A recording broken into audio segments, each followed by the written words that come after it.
Remember when Florence and the Machine premiered and we thought it would save the world? Well, I did, and she did.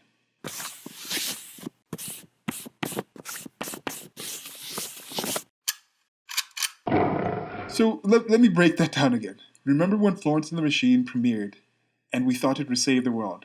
Well, I did, and she did. So what do you think of that statement? Just give it some thought. I mean, just think about it. What was your first thought when you heard of it? Did it evoke anything in you? What do you think I'm getting at with this? This is something that's more interactive. I just want to think, what do you think I'm getting at? Do you think I'm right? Do you disagree with that statement? Do you think I've made sense? Do you think it's nonsensical? What do you think is the worth of a statement like this? Have you heard things similar to this? Because I think it is similar. I was listening to my music playlist. I also have a music playlist on my channel. I just post different things. I haven't updated it in a while, but it's just going around to different things. So I'd been listening to it for the first time in a while as I was doing work, as I was making some videos, doing other art, doing other things. And it came to the point in the playlist where I had added a bunch of Florence and the Machine songs. And this was almost 10 years old. Because on my mobile device, I have the How Big, How Blue, How Beautiful album. So that's the thing that's the songs that I'm listening to currently. But there was a time when I was just listening to Lungs and Ceremonials on repeat, just over and over and over again. And I put a lot of those videos in there. So that came on, and I just remembered, wow, there was quite some time. And she was big when she came out. When those albums hit, it was really something that was a popular moment. I think a lot of people were aware of her, and she's still amazing. And there's a High as Hope album that I don't think I've heard much of the songs on that. I need to get that album. So anyway, so coming back to this, so I thought of that, and I was like, wait, that is an amazing time. And it makes you go back to think of a time back then, and that was in 2009, 2011. That was just at the time of Obama and things like that. Things in the world weren't being covered to be as horrific as they are currently at the current timeline of things like this, the pandemic and the riots in the United States of America, and Orange Man bad and all these kinds of things. World War III starting on 2020 is the worst time in the world to ever exist. Like the world is ending and all these things. The murder hornets. What happened with those murder hornets? Anyway, so coming back to this thing. So I thought of this saying. I was like, okay, so you think about something like that, and then it says, okay, when we thought it would save the world, and now, and it's part of the thing where when something comes out, and then people think, wow, this is an amazing thing. This is a world-changing thing, and then the world keeps going on. Or they think on the other side, like, oh, the world needs saving. The world doesn't really need saving. The world kind of keeps going on.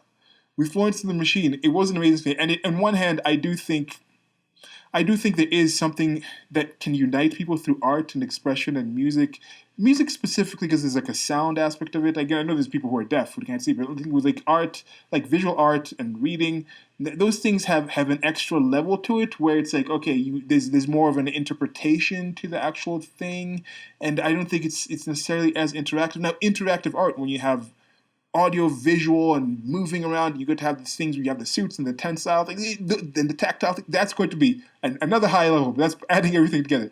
The reading, you have to be able to read, you have to be able to see. And then there's the languages, the translation, things like that. But with music, I think there's a sound waves. There's the sound of it itself, and it's a process that I think is very transformative and very, very helpful in different ways and can reach out to people. So that aspect, I think most people can relate to that. Whether it's Florence and the Machine itself, or just music in general, people are like, yeah, we can kind of see that. And we thought it would save the world. And okay, maybe we didn't. You know, it's a question like, oh yeah, maybe it did save the world. Maybe I didn't personally think that about this or music in general. But then it's something like, yeah, we can kind of relate to having that kind of thought of it. And then I say, well, I did, and she did. You can't prove me wrong that I did. I could just be lying. And I think I am lying. I'm just telling you. I wrote that just to write that. And when I say she did, what am I talking about there? She did. Like, first of all, am I even referring to this? Nothing in that next part, well, I did and she did, actually refers directly. It could just be a complete separate thought. It doesn't even have to be that. And when I say she did, is it Florence and the Machine? Is it just Florence? It's like, why just Florence and not just the whole thing? Because if I was saying, well, I thought that about them and they did, then that is referring back to it. But when I put this statement, it is that inference that I'm talking about Florence and the Machine, that she did. And then again, can you prove me wrong that I didn't? I already told you that I did. Can you prove it wrong if I actually do make that statement that Florence and the Machine somehow saved the world? She's already done it. Can you prove me wrong? Wouldn't you have to go to the future and then actually show that the actual world has been saved somehow? Would you have to establish what the world was at danger from? What did she save it from? How is it saved? What is a saved world looking like? But with this statement, part of me thinking about making this statement once I thought of these things together was just there's a lot of statements being made like this. These DPDs is something I think Daniel Dennett says, but just these, it's white noise. It's kind of just this. It's these things that are just empty mental calories, empty literal calories. Where it's something so ethereal that I don't really actually make any points that you can actually pin me down on, and I make certain statements and assertions that you also can't prove or disprove. Where it's I had to pause and look this up. There's something that's like not even wrong that normally refers to pseudoscience. So this might be pseudo literature or pseudo language, where what you say is it's not only not right, it's not even wrong. That it's just it's so confusing. It's just there's nothing there. There's nothing to it to actually be a thing to make a judgment on. So just think, can you make up some of these? And I think part of the parts of this, at least what I used, is use something popular that is known about in general culture, like Florence and the Machine. Use a statement like, oh, and we thought it was going to save the world. That is a regular thought that people have commonly.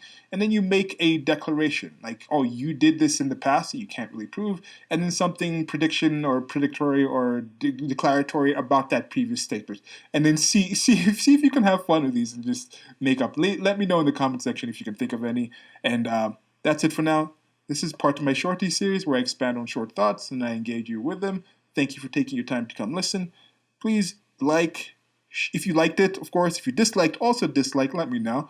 You can also subscribe, hit that notification bell if you haven't and you're listening to this on YouTube. And I think even BitChute has a notification thing now. But also links to a merchandise store where I post different merch. I'm going to have some Florence and the Machine things from my Doe series on the screen, probably do some other music ones as well. With the Does, I'm still unsure on the actual legality of me using some of these things, but they might be in my merchandise store.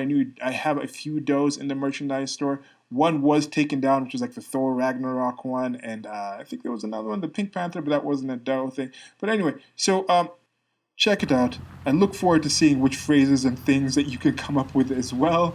Till next time. Goodbye.